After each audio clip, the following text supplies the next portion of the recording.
Welcome back to the Deep Dive. We are cutting through the noise to analyze the strategic insights driving the market. And today, we're jumping straight into one that really moved the needle. We are. It's the Q3 FY25 earnings call for Victoria's Secret & Co., ticker VSEO. It was released pre-market on December 5th, and this wasn't just another quarter. No, not at all. This call generated some serious market enthusiasm. It really did. And you can see why. The core message here is, a classic, the turnaround is working narrative. This quarter was really the validation for management's whole strategy. Of path to potential. Exactly. And the market it ate it up. But our mission today is to look past that initial stock pop. We need to find the proof points that this momentum is actually sustainable. Right. Is this a real shift or just a fleeting fashion spike? That's the question. Okay, let's unpack this. Starting with the results snapshot, because the numbers themselves were, they were decisive. They really were. Net sales came in at $1.472 billion. That's a really solid 9% year-over-year growth. Which was way ahead of the street. Consensus was what, closer to $1.4 billion? Yeah, so a significant beat. And what's important there isn't just the beat, it's the health of the number. I mean, comparable sales were up a robust 8%. Across stores and direct. Across everything. And this wasn't an easy comparison either. They were building on an already strong 7% comp from Q3 last year. So this is compounding high-quality growth. And then there's the bottom line, which is what really caught my eye. The adjusted EPS loss was 27 cents. Which absolutely crushed expectations. It did.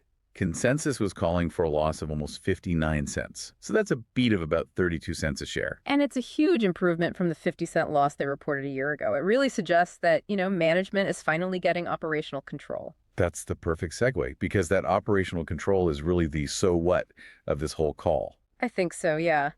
The key takeaway for me is that they finally broke the discount cycle. They showed they can sell desire, not just deals. So how did that show up in the numbers? Well, adjusted gross margin expanded 170 basis points year over year, landing at 36.5%.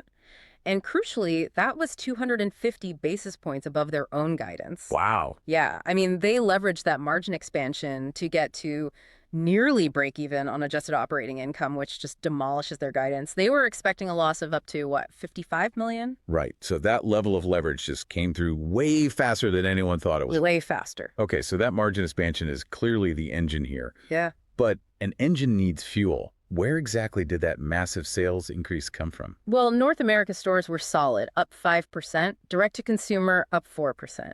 But the true star, the real growth engine, was the international segment. Where were they at? A colossal 34% growth in sales. 34%. Yeah.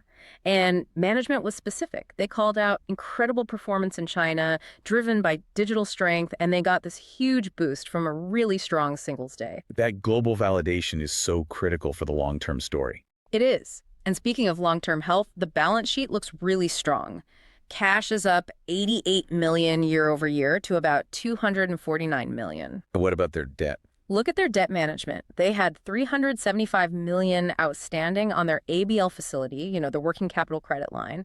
They've already paid off $165 million of that since the quarter ended. So they're funding the turnaround with actual cash they're generating. Exactly. Not just by drawing down more debt. They expect to end the fiscal year with that whole ABL available, which is a really strong position heading into 2026. Okay, so that operational discipline is why we saw that 170 BPs of margin expansion. Yeah. Management said they're on a multi-year journey away from all the discounts. But doesn't that require, a complete re-education of their customer? It's a huge gamble. Right. Yeah. If your core shopper expects a 40% off coupon every week, how do you pull this off without just tanking your volume? I think Q3 suggests they have the formula. They're replacing that blanket discounting with what they call emotion-driven demand.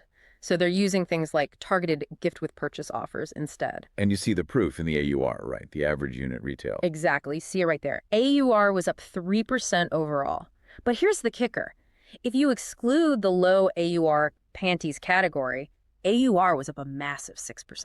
So that confirms it. The pivot to regular price selling is actually working. It is absolutely working. So they're selling more full price stuff. Where else did the margin leverage come from? Well, a lot of it was supported by just a better operational foundation. They saw efficiencies in buying and occupancy expenses, and they also leveraged their SG&A. Sales, general, and admin costs. Right, their overhead. Yeah. As sales grew, those fixed costs didn't, so they got leverage. They're not just selling more, they're managing the whole organization better. That's what gives this margin story legs. And this is where the narrative really shifts from just good execution to, a cohesive strategy. The multiplier effect, as CEO Hillary Super called it. Right. She framed the quarter as proof that her path to potential strategy, those 4 pillars, is working together. The October fashion show was probably the single biggest catalyst for proving that. I mean, they framed it as a defining moment for the new era of sexy. The numbers were just staggering. 51 billion media impressions globally. That is just immense cultural relevance, and it translated directly. Site traffic surged over 60% year over year on the day of the show. And that buzz turned into actual sales. The show converted over 15% new customers and fueled double-digit growth in new and reactivated customers. And the profile of those new customers is what matters. They're seeing really strong traction in that key 18 to 34 age group. And they're coming in at higher AURs. They're coming for the brand and the product, not just for a deal. And you saw immediate wins in the key product areas. First, their core bra business, Bra Authority, returned to mid-single-digit growth. They gained over 1% share in the U.S. intimates market. They called out that flex factor, better than braless bra, right? They did. And second, the pink revival is officially on. Double-digit sales growth. The pink collaborations were phenomenal. That Love Shack Fancy collab logged their highest 5 minutes of digital volume ever. Think about that. 5 minutes of chaos. It shows the brand still has incredible pull when they get the partnership right. And 15% of those customers were new or reactivated. And it wasn't a one-off. They had the K-pop group twice for the fashion show. The Wear Everywhere bra sold out, over 52 million social views. The apparel mix in pink is back above 40%. It's working. So finally, let's talk about that last pillar, beauty. Because this seems like a huge untapped opportunity. Oh, it absolutely is. Beauty is getting close to $1 billion in North America sales. It grew low single digits this quarter, but that's on top of really strong growth last year. And management said something really important about that customer. They did. Their beauty customer is the second most valuable customer they have, yet, and this is the key stat, only 40% of their existing customer file currently buys beauty products. So that leaves 60%.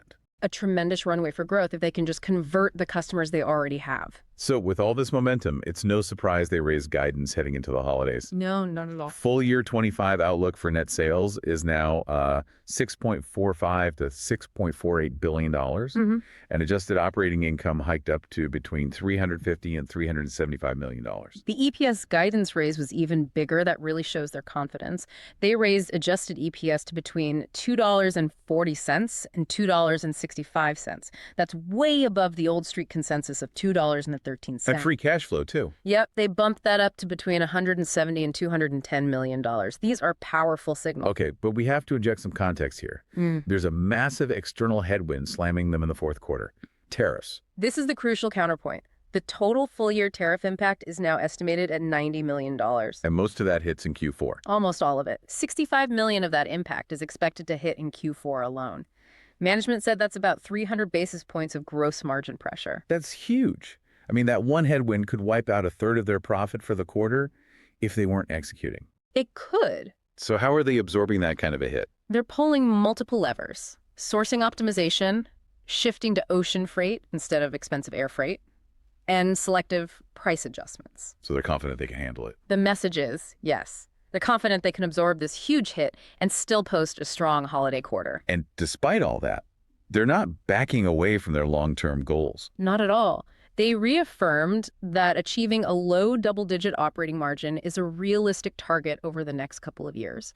They expect to get there by leveraging that operational foundation we talked about as sales keep growing. Okay, so let's talk about the market signal this all sent.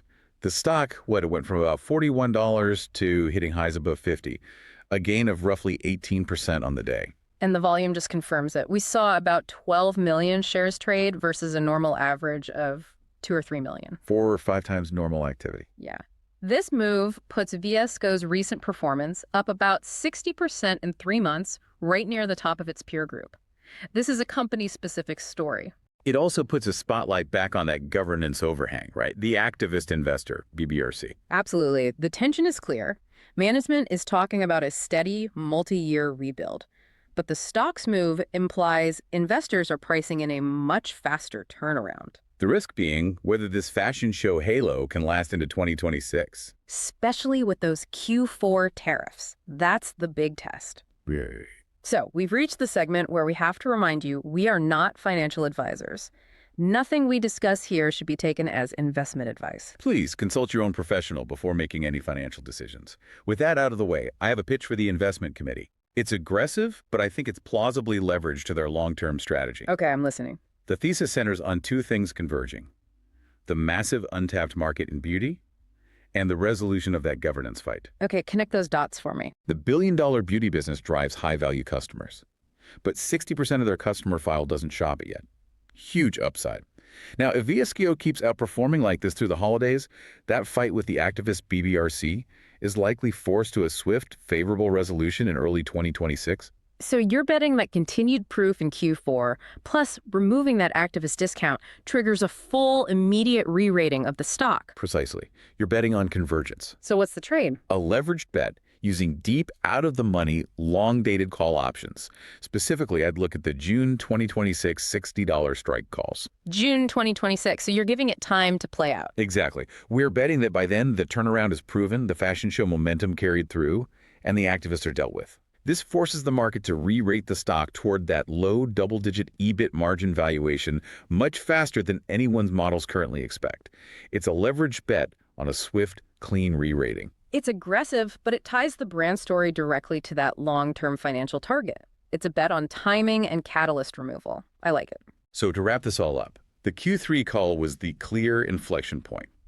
It confirmed CEO Hillary Super's path to potential strategy is translating brand heat into real financial results. And they're doing it while overcoming significant headwinds, like that $90 million tariff impact. But the real challenge remains the market they operate in. That's right. Because despite these impressive market share gains, management themselves noted that the total U.S. intimates market is actually declining. Which means the long-term question is whether Victoria's Secret can transition from being just a cyclical retail turnaround store, Which they clearly are right now, to becoming a true structural compounder, a brand that can consistently create new desire, even in a shrinking market. That is the multi-billion-dollar question. A fascinating test of brand power versus market trend.